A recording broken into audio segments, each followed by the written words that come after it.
Assalamu alaikum wa rahmatullahi wa barakatuh, mes chers frères et sœurs. La dernière fois, nous nous étions arrêtés au 4e verset de la sourate Fatiha. Mes chers frères et sœurs en islam, il s'agit ici d'un électrochoc salutaire. En effet, Allah Azza wa Jal dit Maliki yawmiddin, maître du jour de la rétribution. Sourate al-Fatiha, verset 4.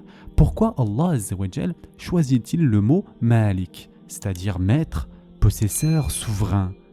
Parce que mes chers frères et sœurs en islam, toute autorité, tout pouvoir accordé aux créatures dans cette vie ici-bas sera totalement annulé ce jour-là. Toute domination, toute puissance appartiendront désormais au seul et véritable roi. En réalité, personne ne pourra prononcer un mot ni intercéder pour qui que ce soit sans sa permission. Il existe d'ailleurs, comme vous le savez, deux modes de récitation pour ce mot. Il y a Maliki et Meliki.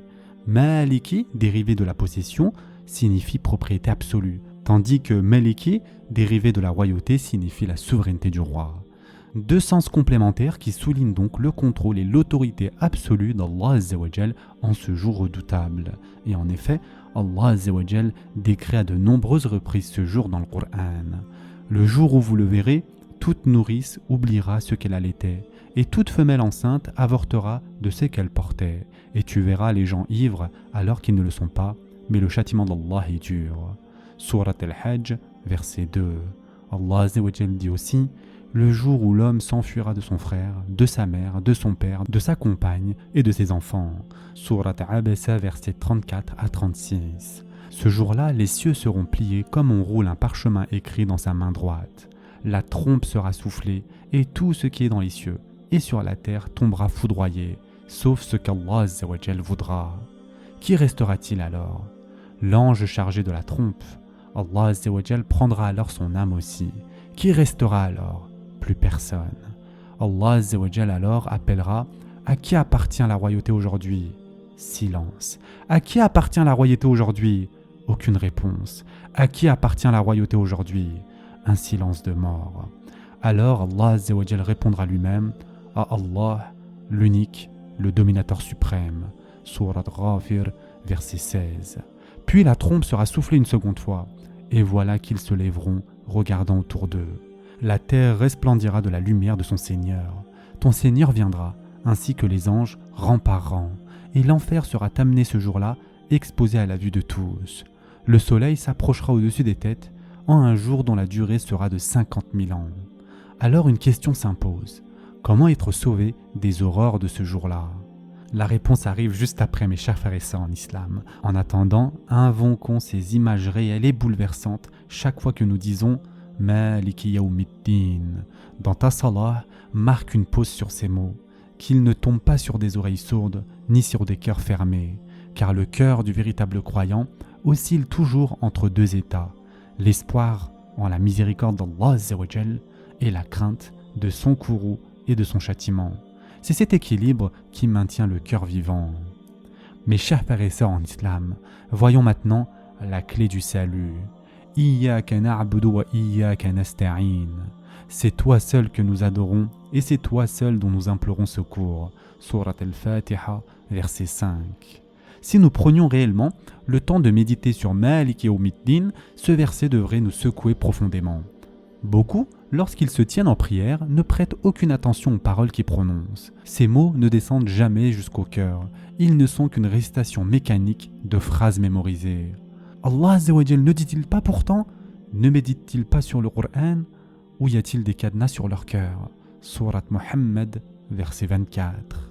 Il a été dit que ceux dont le cœur est réellement présent et humble dans la prière sont comme un poisson dans l'eau, tandis que ceux dont le cœur est absent sont comme un oiseau enfermé dans une cage. Alors, qu'est-ce qui nous sauvera des horreurs de ce jour terrifiant? La réponse se trouve dans le verset suivant, car ce verset résume toute la sourate al-Fatiha. Al-Fatiha résume l'ensemble du Coran. Iyyaka na'budu wa iyyaka nasta'in. C'est toi seul que nous adorons et c'est toi seul dont nous implorons secours. Chaque prophète a transmis à son peuple cette clé du salut. Je suis venu à vous avec un avertissement clair, n'adorez qu'Allah. Je crains pour vous le châtiment d'un jour terrible. Quel est donc, mes chers frères et sœurs en islam, notre objectif ultime dans cette vie ici-bas? Adorer Allah Azza wa Jal et n'adorer que lui. C'est la raison même de notre création. Et quels sont les moyens d'atteindre cet objectif? Chercher l'aide d'Allah Azza wa Jal. Et quel est l'élément central de l'adoration? La sincérité du cœur. Que tout ce que nous sommes et tout ce que nous faisons soit uniquement pour Allah Azza wa Jal et pour personne d'autre. Chercher son agrément, sa satisfaction et rien d'autre. Sans cette sincérité d'intention, l'adoration ressemble à un voyageur portant des sacs remplis de sable. Une charge lourde, épuisante, mais totalement inutile. Fais d'Allah Azza wa Jal ton seul objectif, pas les gens, car ce qu'ils pensent ou disent ne peut ni te nuire, ni te bénéficier. Ainsi, si l'on te demande pourquoi tu as accompli telle ou telle action, tu dois pouvoir répondre fermement pour Allah Azza wa Jal. Et si l'on te demande et pour autre chose encore, tu répondras avec certitude pour rien d'autre. Allah Azza wa Jal dit dans le Coran, dit « Voulez-vous que nous vous apprenions lesquels sont les plus grands perdants en œuvre? Ceux dont l'effort, dans la vie présente, s'est égaré alors qu'ils s'imaginent faire le bien. » Surat Al-Kahf, versets 103 et 104. Mes chers frères et sœurs en islam, la sincérité pure pour Allah Azza wa Jal transforme la vie. Le temps est venu de corriger donc nos intentions dans tout ce que nous faisons. Le temps est venu de l'enseigner à nos enfants. Chaque chose qu'ils apprennent à faire parce qu'Allah Azza wa Jal aime cela.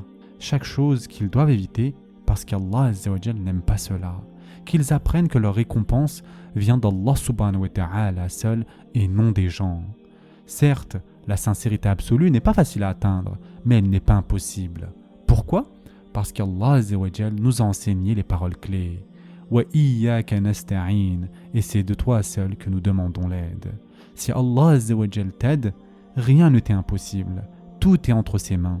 Demande-lui et il t'accordera. Ne nous rappelle-t-il pas, vous êtes tous égarés, sauf ceux que je guide? Ce verset donc, Iyyaka na'budu wa iyyaka nasta'in, est un verset sur lequel les pieux d'autrefois pleuraient pendant des heures. On rapporte qu'un homme pria à la Mecque, son compagnon partit accomplir le tawaf, puis il revint. Il le retrouva toujours à ce même verset, le répétant en pleurant, jusqu'à ce que le soleil se lève. Iyyaka na'budu wa iyyaka nasta'in. Prenons donc le temps de nous arrêter sur ce verset.